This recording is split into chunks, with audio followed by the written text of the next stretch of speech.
gracias por acercarse en esta noche fría.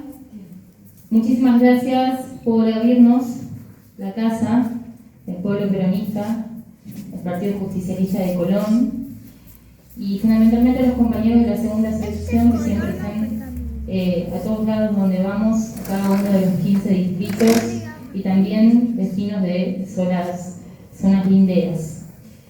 Diego Nis, es un honor para mí estar en tu pueblo, este pueblo de oportunidades, como vos siempre lo llamás, de haber recorrido tantos años juntos esta militancia al lado del compañero Guillermo Moreno.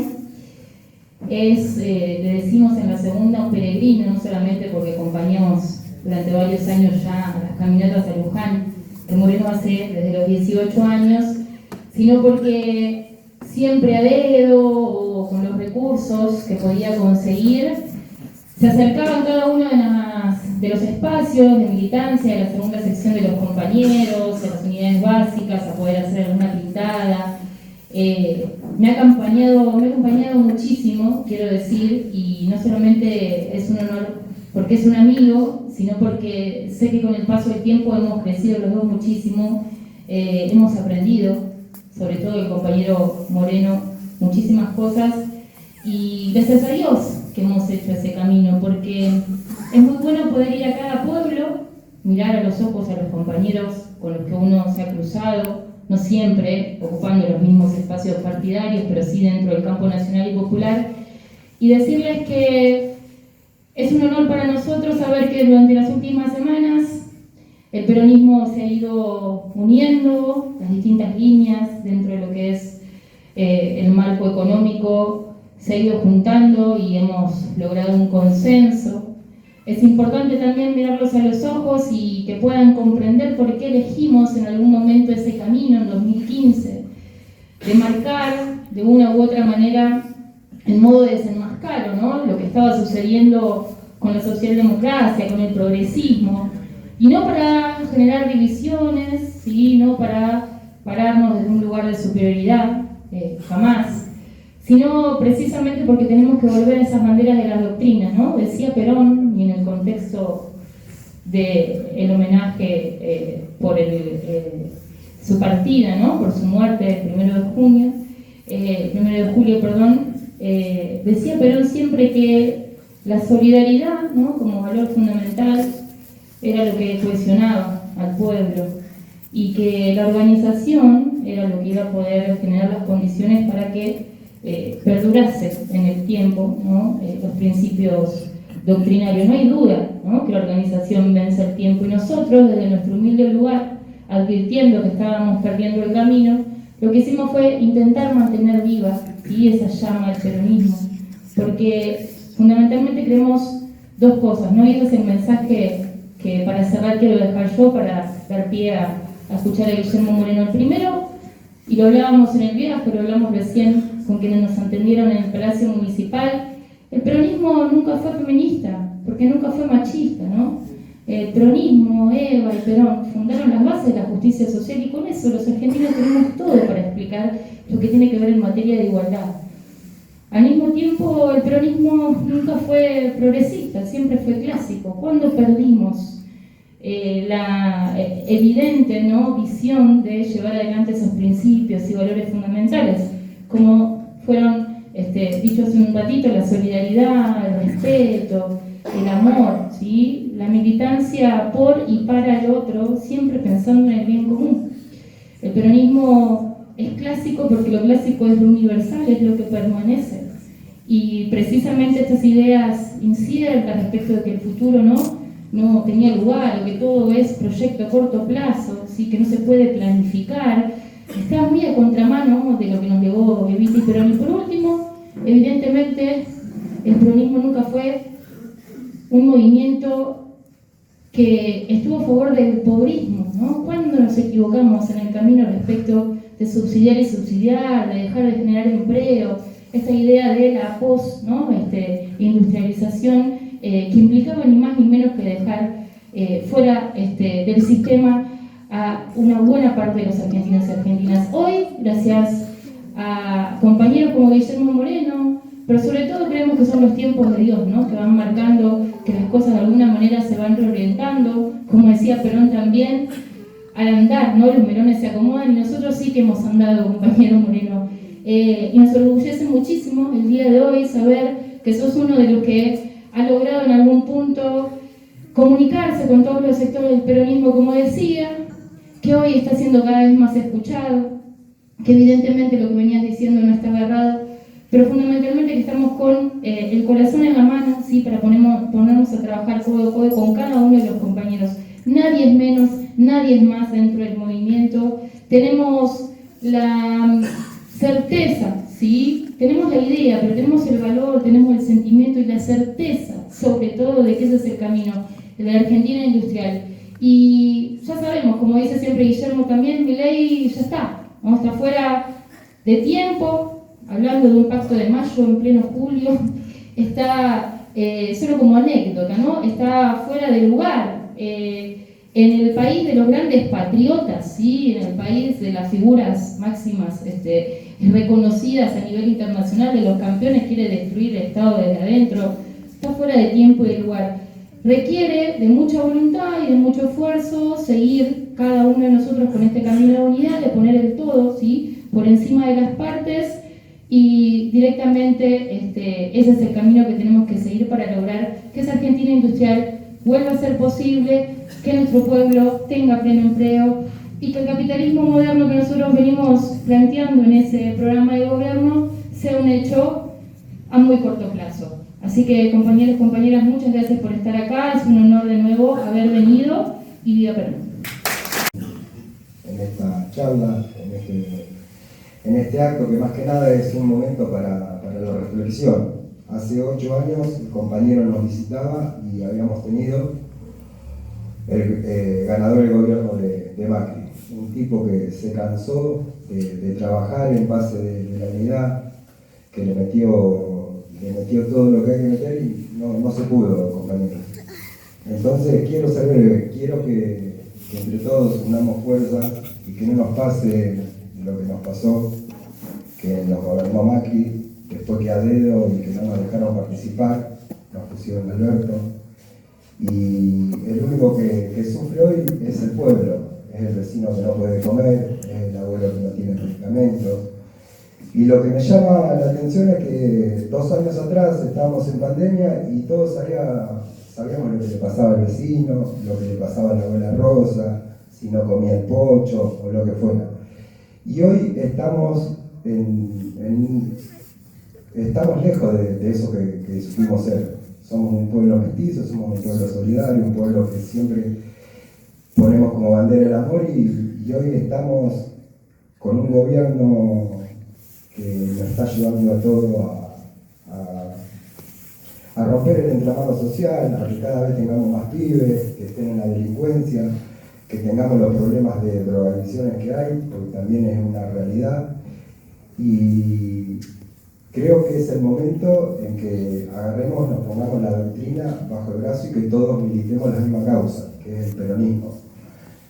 No quiero ser más extenso porque todos queremos compañeras. Con el invitado de lujo que tenemos, corresponde ser breve. Frente a un presente complejo, duro y triste para la patria, para el pueblo argentino, el peronismo tiene por historia, por legado, por principios, la obligación y la responsabilidad de trabajar en devolverle la esperanza y la felicidad al pueblo. Tenemos la obligación y la responsabilidad de ser la alternativa.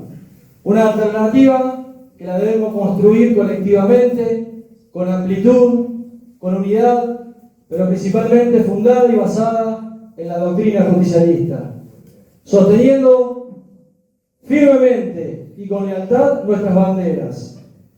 En ese sentido y en este marco, estamos muy agradecidos de la presencia de un compañero peronista.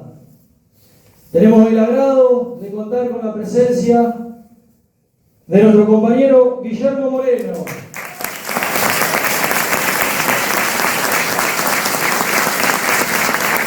Tiene trayectoria. Es que todo proceso revolucionario interpela, es interpelativo.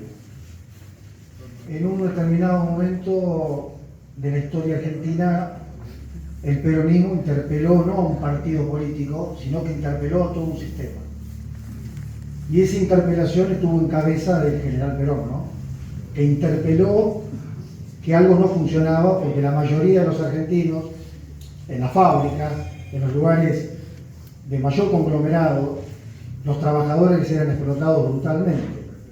Y en esta zona de campo, aquí, en esta zona donde nosotros vivimos, los chacareros arrendatarios tuvieron que hacer el grito de Alcorta, acá a 60 kilómetros, en 1912, porque los terratenientes ni siquiera les permitían desarrollar la ganadería.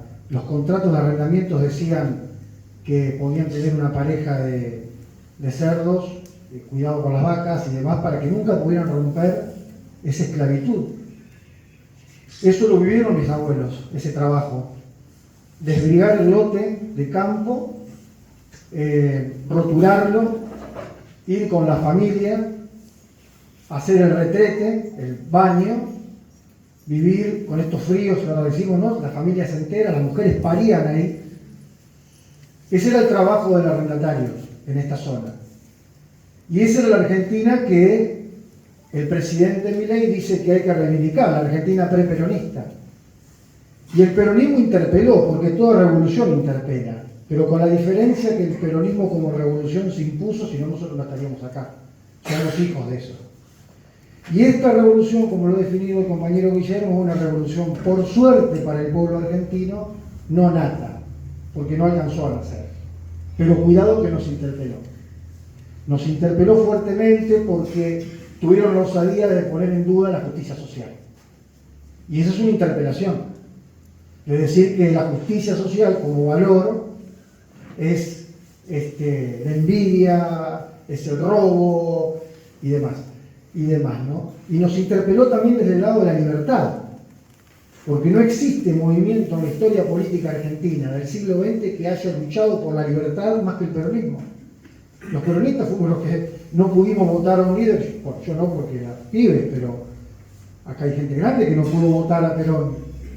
Acá hubo gente grande que tuvo años que no podía ir a una urna y votar al que quería votar. Fuimos los únicos que tuvimos un movimiento proscripto, un líder en el exilio. Los únicos que le entregamos 30.000, o si no de los 30.000, la mayoría, con respeto a todos los compañeros, obviamente, que murieron en esa causa. Es decir, interpeló e interpelan desde dos factores. El factor de la libertad, y se ganaron un sector importante de los jóvenes y demás, y desde el factor de la historia misma, discontinuando y mezclando, porque a veces es muy difícil al presidente seguirlo. Por ahí aparece como anarcocapitalista, por ahí aparece como fascista, por ahí aparece como liberal clásico, en fin, es muy difícil seguirlo, muy sinuoso el presidente en cuanto a sus ideas, pero no se interpeló. Ahora, en este contexto, creo que está de más decir la situación económica y social, Guillermo ya la ha expuesto hasta el cansancio. Es necesario que volvamos nuevamente no a discutir la doctrina, sino sencillamente a recordar el coraje que tuvo Perón. Hoy lo escuché decir a Guillermo, Perón era bravo, dice. Terminó la Segunda Guerra Mundial, había dos bloques y Perón decía, acá hay una tercera posición. Y había que ser bravo, ¿no es cierto?, para hacer una cosa de esa. Pero la doctrina peronista que fue puesta entre marzo y abril de 1949, no nos olvidemos que la base de la doctrina es la comunidad organizada, que Perón lo expuso en el Congreso de Filosofía en Mendoza. Y en ese Congreso de Filosofía también había que ser bravo, porque hay que recordar que en ese Congreso de Filosofía vinieron filósofos de la talla de Heidegger, alemán, Julia María español, Vasconcelos el mexicano, Del Volpi italiano, Carl Scheffer el suizo. Vinieron filósofos de primera línea, que habían estado antes de la guerra, durante la guerra y en la posguerra. Y sin embargo, cuando terminó ese congreso, el 9 de abril, Perón expuso la comunidad organizada. Y ahí les dijo claramente, entre las tantas cosas que dijo, ¿no?, dijo: el hombre no puede ser sacrificado ni por el capital, ni por otro hombre, ni tampoco puede ser sacrificado por el Estado, refiriéndose, ¿no es cierto?, al Estado criminal que estaba llevando adelante Stalin. Es decir, tomó una posición que no es una síntesis, sino que es simplemente una posición humanista, cristiana, popular y nacional, como está definida nuestra doctrina. Y ese trabajo de la doctrina es el que está haciendo el compañero Guillermo. Y yo creo que desde algún lado, sé que el compañero es creyente, yo también soy creyente, desde algún lado estoy seguro que el general Perón, la compañera Edith y tantos compañeros están acompañando lo que vos estás haciendo y predicando por la causa peronista. Muchas gracias a todos.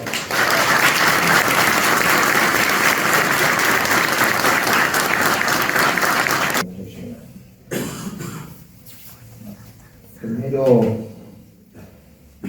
algunos temas que me parece que son relevantes. Me preguntaron, el peronismo en el gobierno, cuáles van a ser los primeros viajes internacionales que haría el presidente. Y dije, bueno, primero hay que ir al Vaticano, a hablar con su santidad. Y ahí tenemos que ir a Moscú, a hablar con Putin, y después ir a Washington, entiendo yo, a hablar con Trump, y después por bastante tiempo no hace falta salir. Y entre esos tres se está ordenando el nuevo orden internacional. Y en ese orden, el mundo ha girado al nacionalismo,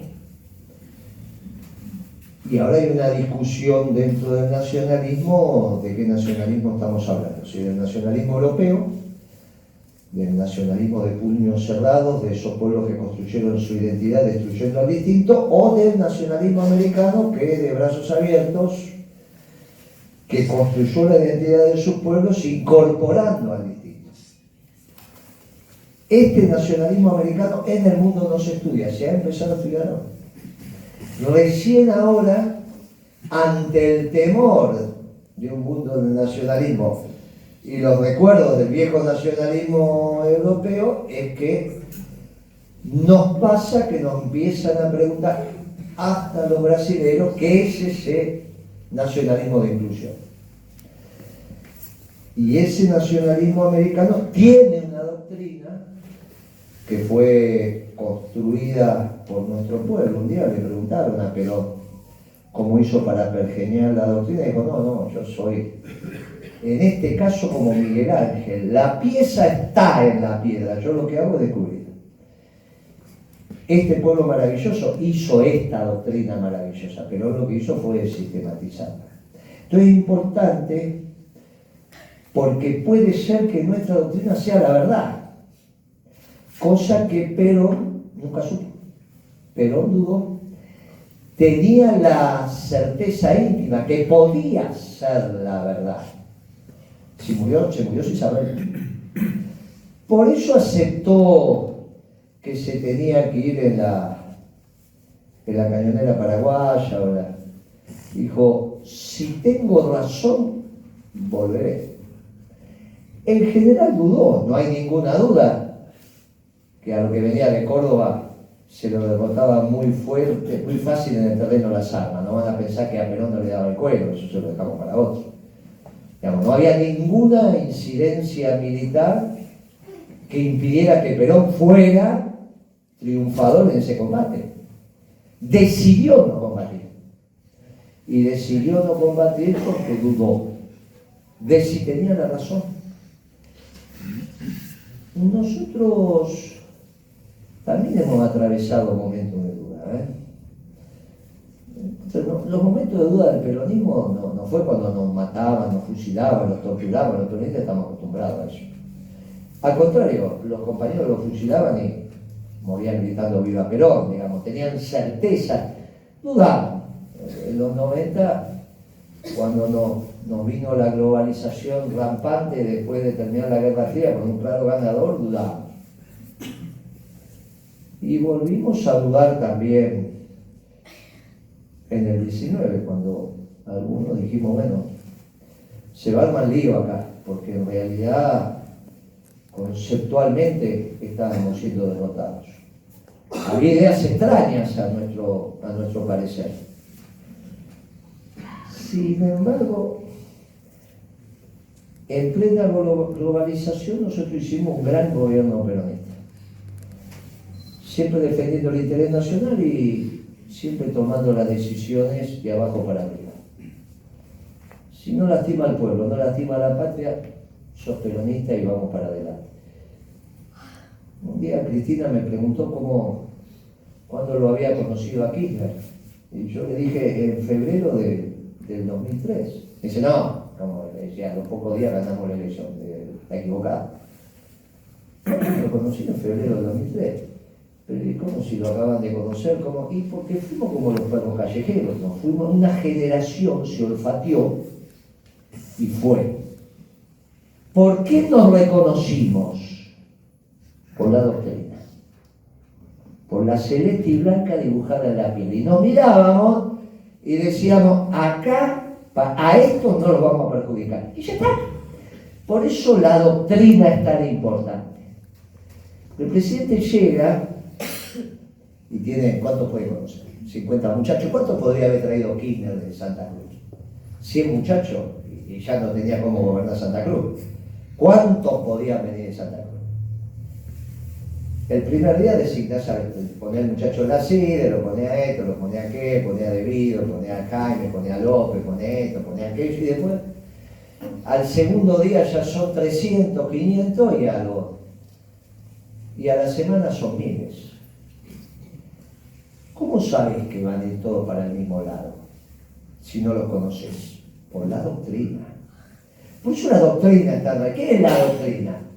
Es una manera de tomar decisiones. Siempre está actualizada. Porque deviene de unas verdades absolutas, muy poquitas. De esas verdades que alumbran en la vida, que no hace falta que nadie te explique qué es verdad. El amor, que nos vamos a juntar para hacer una sociedad del odio. El amor tiene que reinar, sí.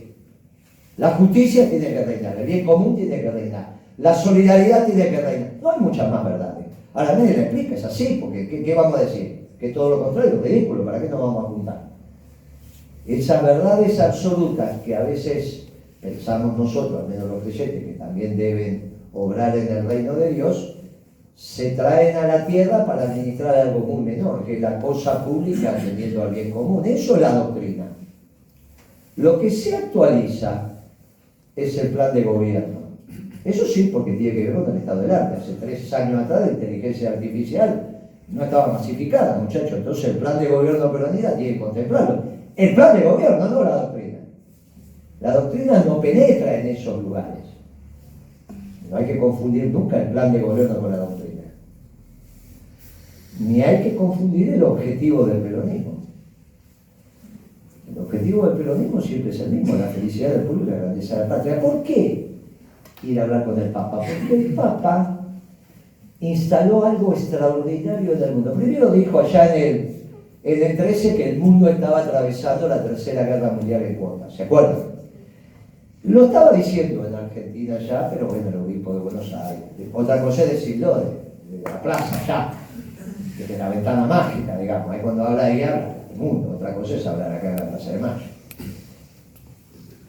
Lo dijo, la verdad que tenía razón. Estamos en la Tercera Guerra Mundial en cuotas por los puestos de trabajo. El Papa y la mayoría de nosotros sabe que un pueblo que avanza en su tasa de desocupación pierde la capacidad de tener afecto. Se disgrega. No hay manera de tener, si no hay trabajo, estamos en un problema. El afecto se pierde, los lazos se pierden. Él decía la Tercera Guerra Mundial en cuotas. Algunos en el gobierno reivindicamos eso, otros no. Nuestra Cancillería no. Yo tuve oportunidad de hablarlo con el canciller, mucho no vamos a profundizar porque el hombre se murió. Pero le pregunté, che, el Papa está hablando de esto, ¿qué decimos? No, el Papa está equivocado. En Occidente no se habla de la Tercera Guerra Mundial en cuotas, no, Hay que revisar a veces la profundidad de nuestros análisis. La realidad demostró que el Papa tenía razón y hoy no solo hay una cuota tremenda en Europa. Si yo venía hace 3 años atrás y decía que Europa iba a estar en guerra, muchachos me decían, no, la clase dirigente ucraniana se equivocó, ni era Dios que tiene. Equivocarse en la toma de decisiones no es menor cuando el mundo está, que lo viejo no terminó de morir, lo nuevo no terminó de nacer. Te equivocás, perdés la Patagonia. Te equivocás, perdimos la Antártida. No es momento de equivocarse, por eso estas reuniones son muy importantes, porque las decisiones nos corresponden a nosotros. No es que hay 3, 4 elegidos que saben todo, son pavadas, eso que puede saber todo, ¿no? La construcción es colectiva, la construcción es de abajo para arriba. Tal discusión en la Patagonia, no hay duda, en el último debate presidencial que ganó Boric, el que perdió, pero perdió con una diferencia de 10, pero la diferencia es 5, porque 5, entre 2, 5 baja, 5 sube, ya están empatados. Katz dijo, no, vamos a discutir de vuelta la Patagonia con los argentinos, porque cuando ellos se lo quedaron, nosotros estábamos en guerra. No lo digo yo, las discusiones del debate. Rafael Bielsa, que es nuestro embajador, se la pasó bastante tiempo hablando de este tema. Dice, miren que muchachos, vamos a discutir estos temas, vamos a discutirlo, vamos a charlarlo, miren lo que está pasando. No nos equivoquemos, Otro tema puso el Papa, que es el que quería hacer referencia, porque es el tema estratégico y conceptual relevante. El Papa, tomado también de los conceptos argentinos, dijo que la historia la escriben los pueblos. Guarda que la mitad del mundo en la Guerra Fría decía que la historia la escribe la lucha de clases. El marxismo imperante en aquel momento decía, no, la historia, bueno, de hecho, es como Marx planteó el desarrollo de feudalismo, capitalismo, socialismo, comunismo, siempre de la lucha de clases. Trotsquismo y terminábamos en Milei, en el anarquismo. La historia la escriben los pueblos, no la escriben ni la lucha de clases ni prohombres. Los hombres son importantes, pero no son con su sola presencia que cambian. Esto. Son los pueblos. Son los pueblos. Y hoy está empezando a ser aceptado que son los pueblos. Eso es lo que distingue la pieza fundamental en la construcción de la historia. Sea un pueblo, define que son nacionalistas o no. Si no son globalizados, en esta contradicción que tenemos ahora, son globalizados. La gran contradicción desde el peronismo siempre fueron las doctrinas globalizadoras que niegan la existencia de los pueblos como sujetos de la historia y nosotros los nacionalistas, que decimos que la historia la escriben los pueblos. Ahora, dentro del nacionalismo están las 2 categorías que definimos antes, la de puño cerrado y la de brazo abierto. Este es el debate que hay hoy. Y muchos europeos empiezan a reflexionar sobre un distinto nacionalismo, porque no es un nacionalismo imperial.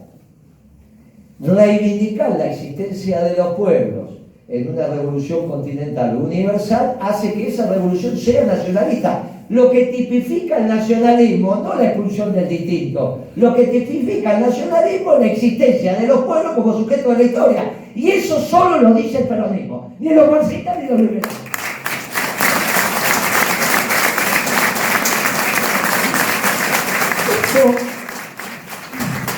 Esto es muy importante porque estos conceptos básicos son los que nos permiten confrontar con Milei en el lugar donde hay que confrontar, que es en el mundo de las ideas hoy.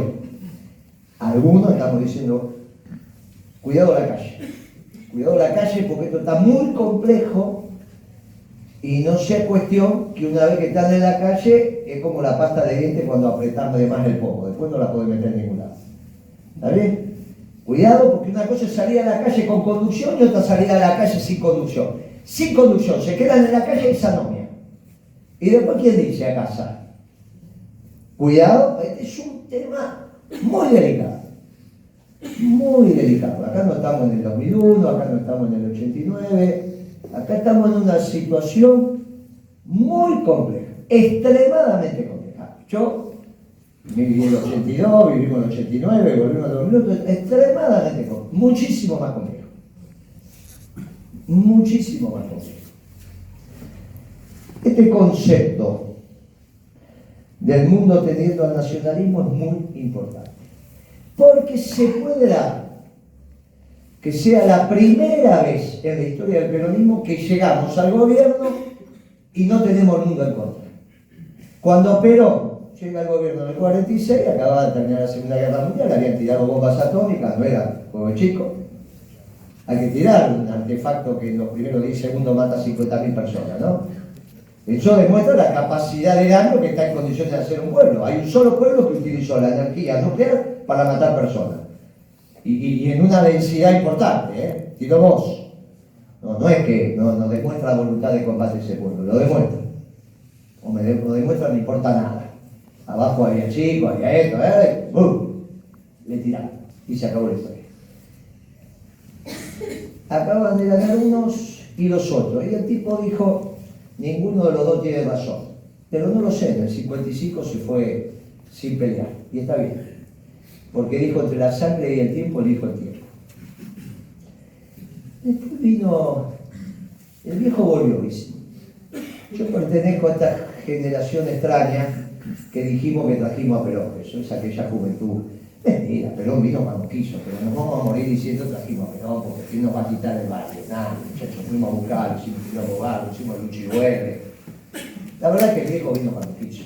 Pero nosotros, engreídos como éramos, dijimos, lo trajimos a Perón y el viejo dijo, sí, es que lo digo cuando usted le quisiera. Y nos peleamos duro en el 6, muy duro. La patria peronista, la patria socialista. El viejo se enojó y dijo, entre la sangre y el tiempo, elijan el tiempo, muchachos. Y la verdad es que fue una pelea muy tonta. La patria socialista no se podía hacer porque no la querían los norteamericanos, y la patria peronista peor, no la querían ni los norteamericanos ni los soviéticos. Con lo cual cualquiera de las dos era un disparate. Falta de comprensión de lo que pasaba y sí murió bárbaro en el 6 años. Muchachos, ya está, no hay síntesis ahí, pero no le demos tanta trascendencia. Fue un error de la dirigencia de aquel momento y de la mala lectura de lo que pasaba en el mundo, en un mundo muy... Ahí estaba, el mundo estaba en todo, desde el macho francés, los hippies, aquellos, los cubanos, los angoleños, los argentinos, los vietnamitas, los chinos, muchachos, y en el medio estaba el peronismo construyendo también un destino, sabiendo que ese mundo y todas las revoluciones que andaban por ahí no satisfacían lo que nosotros pensábamos que tenía que ser con el hombre. Pero al otro día, yo dije ese día, me corrigieron, me dijeron al otro día, fue el 21 de julio, con su corbata, sus anteojos, su traje, su chalequito, y dijo, basta, entre la sangre y el tiempo, elijan el tiempo. Terminó la Guerra Fría, vino la globalización, algunos dijo se terminó la historia, vino el fin de la historia, vino Menem, estuvimos confundidos qué es lo que hacíamos en un mundo global. Pasó lo que pasó, llegó Dualde, llegó Kirchner, era el apogeo de la globalización. Nosotros hicimos un gobierno para defender el trabajo de los argentinos cuando eso no era un objeto de defensa en el mundo. La globalización venía rampante. Nosotros dudábamos, muchachos, dudábamos. Cuando nos dijeron en la elección de Macri, fue uno de los caballitos de Macri, estos muchachos se quedaron en el 45, están fuera del mundo, nos decían. Es verdad, el mundo nos había hecho un juicio, Estados Unidos, Europa y Japón nos hizo un juicio a la Organización Mundial de Comercio. Y dudamos, capaz que estábamos equivocados, pero bueno. Y resulta que en estos giros de la historia extraordinaria, el mundo cambió. Y es el mundo que describí antes. Se terminó la globalización y viene el nacionalismo. Los Estados Unidos decidieron que había un pueblo, el alemán, que ya había avanzado demasiado, se había metido en su zona de confort, y el chino también. Y tomó las decisiones para cambiar eso. Ya de los alemanes nadie habla, ya la locomotora alemana se terminó, ya Europa cambió, la Europa que conocieron se terminó, el que no la conoció, muchachos, ya fue, y ahora van por China. Esto nos orienta a nosotros en el tema geopolítico. Cuidado que si las alianzas son las del perdedor, terminan mal. Si las alianzas son con el perdedor, terminan mal. Y siempre el peronismo toma las decisiones del interés nacional. Por eso todavía la discusión sobre los ganadores y perdedores está abierta, todavía está abierta, pero los ingleses están en Malvinas. Y ya no es un puerto pesquero, ahora es una base militar de primer nivel, con un acuerdo estratégico de defensa mutua con los chilenos, que no va a ser para defender la isla de Pascua, ¿no? Esto está clarito. Todo esto es lo que tenemos que pensar y reflexionar y entender correctamente. Y en este mundo que va al nacionalismo, se terminaron las cadenas largas de abastecimiento. El mundo que nos tocó a nosotros era el mundo de las cadenas largas de abastecimiento. Produce la India, produce China, produce Vietnam y consumimos en el resto del mundo. O la ciencia y la tecnología y los procesos de punta se hacen en algunos centros y nosotros... Es ser un mundo complejo. Pero resulta que vuelven las cadenas cortas de abastecimiento y México se transforma en el principal abastecedor de Estados Unidos. Si uno lo decía también hace 3 años atrás, decía que era fantasía, pero resulta que el año pasado México desplazó a China como proveedor de manufactura de Estados Unidos. Y los obreros mexicanos de la industria automotriz ganan lo mismo que los norteamericanos, cosa impensable. Si yo decía que un obrero de la industria automotriz mexicana, por el pacto que habían hecho con los norteamericanos con la se tenían que ganar lo mismo que un norteamericano, no, eso no va a pasar, aún pasa. O sea, el mayor defensor de Trump en América del Norte también es México, porque nunca los mexicanos, un obrero de la industria automotriz mexicana se imaginó ganar lo mismo que un gringo. Ganan lo mismo. Por eso ganó la selección de AMLO como la ganó, caminando, tranquilo, sencillo, no hubo ningún inconveniente. Porque la economía va ordenando esto. La economía va ordenando. Interesante, ¿por qué? Y porque se vienen las cadenas cortas de abastecimiento, esto es insumo-producto, porque el mundo está muy complejo y ahora tienen que ir sobre China.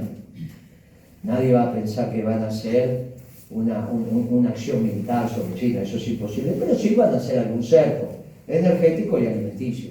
Y en el alimenticio entramos nosotros. Ustedes no se olviden que no va a ser la primera vez que Occidente le hace un cerco a su enemigo. Se lo hizo la Unión Soviética, el famoso bloqueo de la venta cerealera, cuando a los soviéticos les falló la cosecha, Occidente dijo no se le vende más a Rusia, alimento. Con los pibes, no lo voy a hacer acá, en general pregunto, acá estaba gobernando Videla y Martínez de Hoz. Cuando Reagan decreta el bloqueo alimenticio a la Unión Soviética. ¿Qué hizo la Argentina? Y tú dices, bueno, se plegó el bloqueo. No, Argentina fue el primer país que violentó ese bloqueo con Videla y Martínez de Hoz. Interesante para que entendamos aquel momento, muy interesante. Yo le pregunto a los otros y dicen, no tenemos que haber sumado. La otra pregunta que suelo hacer, ¿qué era Braden? ¿Demócrata o republicano? Che, Braden, el de Braden, pero ¿era demócrata o era republicano? Claro. Era demócrata y cuasi marxista. Lo que sería Sanders hoy para los estudiosos de la política norteamericana, que es un marxista norteamericano que siempre anda por ahí en el Partido Demócrata. Mandaron un cuasi marxista para convencer al Partido Comunista de estar en la Unión Democrática con la sociedad rural y la OEA. No es que mandaron un republicano. No, los tipos saben hacer las cosas. No. Entonces, esas dos preguntas son interrogantes de la historia. Porque en realidad era otro momento. Ahora podríamos, si Occidente decide hacerle un bloqueo a China, violentar ese bloqueo. No, porque hay un eje hoy de primer orden en términos militares entre la isla de la Ascensión y Malvinas. No pasan barcos, no salen, no pasan. En ese momento estaba la flota rusa, la flota nuestra, estaba él, no estaba todo, porque nuestras empresas estaban. Así que mandamos los barcos y se acabó. Esta zona, si se hubiese hecho ese bloqueo, la pasaba muy mal. En esa época era maíz y carne.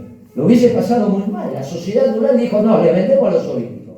Como ahora dice, le vendemos a los chinos. Cuidado con eso, porque cambia la ecuación nuestra. La diferencia es que en aquel momento lo podíamos hacer y en este momento es muy complejo, porque es desafiar al Occidente. Si esto se llega a dar, también tenemos que analizarlo, tenemos que pensarlo, cómo nosotros evolucionamos. A veces miramos las cosas muy simples, ¿está bien? Y me parece que hay que ordenarnos un poquito. En este mundo del nacionalismo, el peronismo se va a mover como pez en el agua, por primera vez. Y casualmente, con las cadenas cortas de abastecimiento, el peronismo puede plantearle una gesta al pueblo argentino que es la reindustrialización. Claro que para plantear la reindustrialización, todas las políticas tienen que ir en esa dirección. La política fiscal, la monetaria, la de ingresos, el aparato científico-tecnológico. Nosotros decidimos, el grupo de economistas que dijo la compañera Andrea, ahí estuvo, desde Pichetto hasta Máximo, los economistas, de Pichetto los economistas de Máximo. Estuvieron desde Kicillof a Grabois, Feletti estuvo, el hombre económico de Grabois, estuvo Massa, con su gente económica, Gulen, Seti, y estuvimos nosotros. Digamos, los 6 espacios, fuera de los gobernadores, los intendentes, que hoy todavía tienen responsabilidad y no tienen por qué estar tomando estas decisiones cuando tienen que estar negociando cosas, que más o menos nos pusimos todos de acuerdo en este tema de la gesta. Después estamos consensuando un documento, que se presentó un documento base, se están llegando las observaciones, llegaron las de Massa, la gente de Máximo me pidió hasta el lunes, no hay ningún inconveniente, el lunes va a estar, en la semana, después de hacerle chapa y pintura, va a estar el documento que se va a dar a conocer. Y después vamos a ir pidiendo reuniones, obviamente le vamos a pedir al movimiento obrero organizado, a los empresarios, a las empresas más relevantes, y también le vamos a pedir una reunión a la representación permanente del Fondo Monetario Internacional de Argentina, que hay ahora una representación permanente porque estamos endeudados con ellos. Entonces, como estamos endeudados con ellos, el propio estatuto del fondo dice si están endeudados, tiene que haber una representación permanente, que está en el Ministerio de Economía. Le vamos a pedir una reunión porque el Fondo Monetario está preocupado por lo que pasa en la Argentina, tiene la obligación de hacer una propuesta. La propuesta que ellos están haciendo, nosotros le pusimos el mote de la propuesta de los chilenos, porque hay un chileno que está a cargo del hemisferio occidental, que es donde está Argentina, del Fondo Monetario, y hay un chileno que a Milei se le ocurrió que sea el viceministro de Caputo, y entre los dos, que son amigos, con unas pinceladas de Sturzenegger. Eso básicamente es el Macri de la segunda etapa. El Macri que se endeuda con el Fondo Monetario, y el Fondo Monetario tiene unas recetas clásicas que no funcionan en la Argentina. Una tontería. Hay que ir a discutir con ellos eso porque la solución que están aportando para el país no sirve. Hay otra solución que es la de la sociedad rural, que es la mega devaluación, discutir retenciones, que tampoco va a caminar. Está la solución de la vicepresidenta, que todos estamos viendo que está en campaña, que la piba está esperando a ver cuándo le toca, lo vimos, tuvo su minuto de fama, hizo lo que tenía que hacer, es una solución aparente para ello, y después en la política los únicos que estamos planteando una opción distinta somos los peronistas. En un mundo que va al nacionalismo y donde nosotros le estamos diciendo que el eje ordenador de lo nuestro va a ser reindustrializar el país. ¿Esto se puede dar? Sí, se puede dar. Las circunstancias políticas se está trabajando, la dirigencia política del peronismo entendió esto, decidimos que en términos políticos cada uno va a seguir transitando por su propio canal, pero en términos políticos, económicos, el peronismo empieza a tener un esquema similar. Un esquema similar devenido de lo más profundo de nuestra doctrina. De lo más profundo de nuestra doctrina que quizás empiece a ser verdadera, ya sin duda. Porque si es verdadera, empieza a iluminar al resto de los pueblos, que como pueblos nosotros lo entendemos como tal. Nosotros somos la armonía entre el capital y el trabajo, y desde ahí vamos desarrollando nuestra percepción y nuestro marco conceptual. Hicimos también las bases de un plan de gobierno. Obviamente que primero son 8 ministerios, el primero es por decisión de las circunstancias, va a ser el Ministerio de Trabajo y Desarrollo Económico. El Ministerio de Economía no hace falta, desarrollo económico y trabajo, porque el trabajo es el centro de la economía para la economía peronista. ¿Qué está en el centro de la economía peronista? El capital. Claro que hay que generar trabajo, el capital y trabajo acumulado, hay una sola clase de hombres la que trabaja. Todas estas verdades son tan evidentes que cuando uno las repite, pero nos olvidamos, a veces nos olvidamos, son verdades evidentes. ¿Para qué hacemos economía? Para el hombre y su comunidad, su familia. Esta es la base. ¿Qué decía Perón que es un buen gobierno? Crear trabajo en el sector privado. Es muy fácil ¿Qué es el gobierno para el peronista? Un conjunto de hombres y mujeres prácticas, esclavos del pueblo libre. El gobierno para el peronismo son esclavos del pueblo libre, con una concepción de libertad extraordinaria, porque para el peronismo la libertad es dar, no es tener. Para ellos es tener, para nosotros es dar. Y resulta que para nosotros la libertad también es un don de Dios, por eso el libre albedrío. Y cuando discutimos con Milei, que fue el único que introdujo a Dios en la campaña, discutimos diciéndolo, lo incorporaste desde una teología equivocada, porque Dios no solo creó al hombre, a la mujer, por qué importa, sino la relación entre los hombres. El hombre que no tenga relación con otro hombre en la comunidad no es hombre. Por lo tanto, la relación entre los hombres es lo que llamamos bien común, que también es una creación de Dios. Dios creó a los hombres y la relación entre los hombres. Ahora, ¿qué relación entre los hombres puede haber en esa cosa común que le viene del bien? Porque se supone que nos juntamos para el bien, no nos vamos a juntar para el mal. Si hay un hiper rico y un hiper pobre, no puede haber relación ninguna. Por eso la justicia social está derivada del bien común y nunca puede ser el demonio.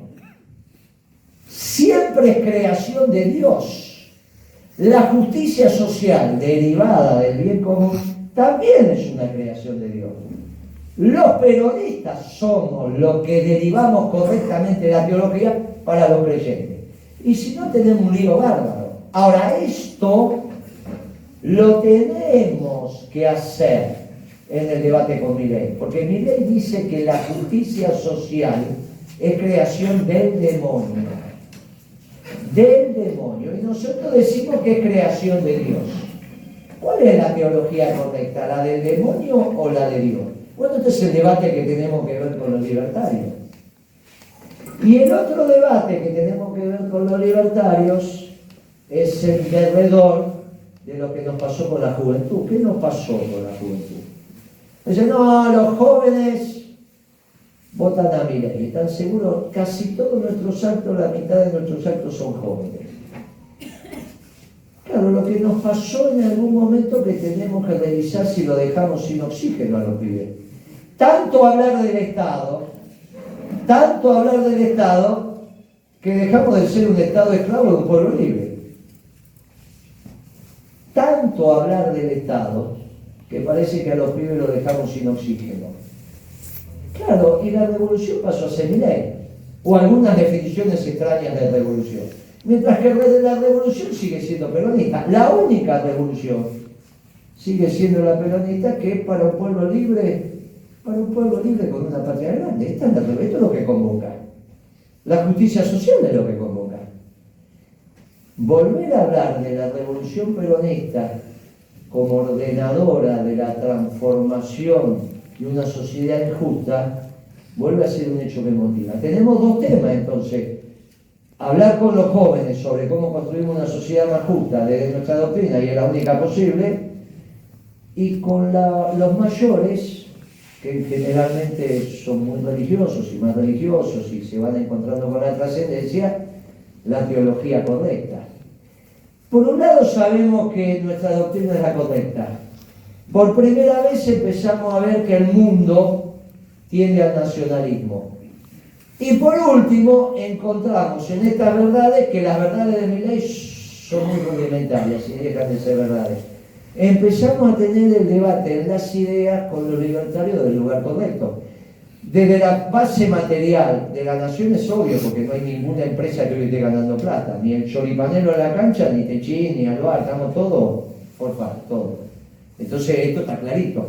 Están las condiciones para el próximo gobierno peronista. ¿Cuándo? Cuando Dios quiera. Ahora, la definición es contundente, porque estamos en condiciones de que nosotros le planteemos al pueblo argentino un gobierno peronista que sea también ejemplo para todos los pueblos del mundo. Y ahí viene lo último. que no alcanza con llegar al gobierno, porque ya llegás al gobierno y si fracasás, tenés que llegar al gobierno y hacer un gran gobierno. Y para hacer un gran gobierno, nosotros tenemos que tener claro cuál va a ser nuestro accionar. Y lo empezamos a tener claro con el plan de gobierno que tiene como eje la reindustrialización en el Ministerio de Trabajo y Desarrollo Económico y a su vez en un ministerio que creemos que tenemos que crear, que es el Ministerio de Comunidad. Porque tenemos que recrear la comunidad en la Argentina. La tenemos que recrear, nos han mandado un lugar. Y ese Ministerio de Comunidad tenemos mucho para resolver, porque hay cosas que se resuelven desde el Poder Ejecutivo con la presencia del presidente o del que fuera. Con el presidente poniendo el cuerpo, digamos, los temas del PACO, los temas de la eso lo resuelve el presidente y si tiene voluntad rápidamente, no es tema de ministro de Seguridad ni jefe de policía. Eso es el presidente yendo al nordeste y diciendo, bueno, se terminó, traza la raya, de acá ya nosotros, y esto es de verdad y se terminó, eso es el peronismo lo sabe hacer.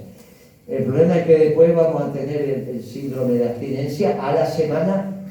Capital y cordón, primer cordón de Buenos Aires, nuestras cuentas hablan de 250.000 pibes y pibas que reciben varias dosis por día. 250.000, son 3, 4 canchas repletas de River, ¿no? 250.000. Ese es un tema que lo tenemos que abordar como comunidad. Y para eso el Ministerio de Comunidad, entre otros temas, iba a ser una discusión. ¿Cuáles son las misiones y funciones del Ministerio de Comunidad? Todas las demás, el peronismo tiene mucha gimnasia en esto, tiene las ideas, después hay que llenarlo de contenido. Y en eso está. Si nosotros hacemos un gran gobierno, como los sujetos de la historia son los pueblos, y no hay contagio más intenso que el contagio del ejemplo, vamos a hacer un ejemplo para los pueblos del mundo. Y eso merecen. Hay una estrofa en Evita Capitana, que la vamos a volver a escuchar muchas veces, que es una estrofa extraordinaria. Dice, para todos los pueblos del mundo una revolución de amor y paz. No dice, dice revolución. El mundo no es justo, hay que revolucionarlo. La Argentina no es justa, hay que revolucionarlo. No, pero revolución. Una revolución de amor y paz para todos los pueblos del mundo. Y eso es el peronismo. Y nosotros empezamos este nuevo amanecer con un mundo que nos empieza a estudiar. Y nos empiezan a estudiar, y esto es interesante, es la primera vez que tratan de comprender al peronismo. Con nuestras propias categorías, salidas de un pueblo fantástico. A mí me tocó escuchar la primera homilía en español que se dio en San Pedro. Nunca se había dado una homilía ni se había rezado una misa en español. Eso lo hizo Francisco. ¿Cómo me enteré? Porque estuve ese día de la misa criolla, cuando el Papa le hace un homenaje a la aparición de la Virgen de Guadalupe, trae a todos los obispos de América y se lleva de acá a los muchachos de la misa criolla, que la canta Patricia Sosa, con el hijo de Ariel Ramírez. Y yo después, un evento extraordinario, la Patricia Sosa cantando en San Pedro la misa criolla, una cosa extraordinaria. Y estaba con Ariel Ramírez ya tomando algo ahí en el... Y me dice, yo estaba extremadamente nervioso porque no conocía la acústica de San Pedro. Le digo, ¿cómo no vas a conocer la acústica? ¿No ensayaste? No nos dejaron. Me dice, ¿cómo no te dejaron? Cuando nosotros empezábamos a cantar en castellano, o en español, venía la Guardia Suiza y desenchufaba los equipos. Acá se habla el italiano o el latín, español no. ¿Y qué hiciste? Y avisamos, pero no nos dejaron. Extraordinario lo que pasó. Nadie va a pensar que el Papa no se enteró. Como no le van a ir a decir al Papa, che, la Guardia Suiza desenchufa y no deja de ensayar a la muchachada. Y el Papa no dijo nada. Tan sabio el hombre que entre la sangre y el tiempo, entre pegar 3 gritos y el tiempo, eligió el tiempo, dijo, si total la homilía la voy a dar yo. Y hizo la homilía en castellano. La primera vez en la historia en San Pedro, que se habla en castellano, el nuestro. Es extraordinario. Ese surgido de este pueblo maravilloso, no es solo Maradona y Messi, que también son maravillosos y un montón más. De este pueblo maravilloso salió una doctrina maravillosa. Una vez me estaban, hace poquito, en una conferencia con los franceses, hablando de este tema, si el peronismo va a ser universal. Francés dijo, si Perón no hubiese nacido en París, ya la doctrina sería universal. ¿Y qué respuesta le da? Y yo le tuve que decir la verdad, sencilla, delicada, pero le dije la verdad, no, si Perón nacía en París, no hubiese nacido el peronismo, porque el peronismo salió de un pueblo extraordinario, que es el argentino. Lo que hizo Perón fue recoger esas enseñanzas extraordinarias y las sistematizó, pero no las inventó, las escuchó. De un pueblo extraordinario, este pueblo extraordinario, bien mestizo, que fusionamos la sangre, que somos capaces de construir nuestra identidad y construir una causa común, que se mantiene de generación en generación, somos nosotros. ¿Qué va a pasar en Rusia cuando se muere Putin? Nadie sabe.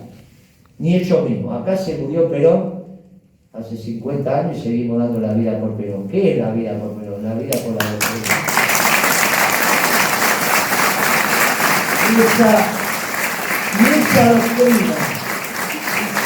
Y esa doctrina, somos tan generosos y tan solidarios que es para todos los pueblos del mundo. ¿Cuándo terminará nuestro trabajo? ¿Cuándo terminamos de decirle a Perón y Eva, cumplimos? Cuando todos los pueblos del mundo puedan decir al unísono, los días más felices fueron, son y serán. Muchas gracias.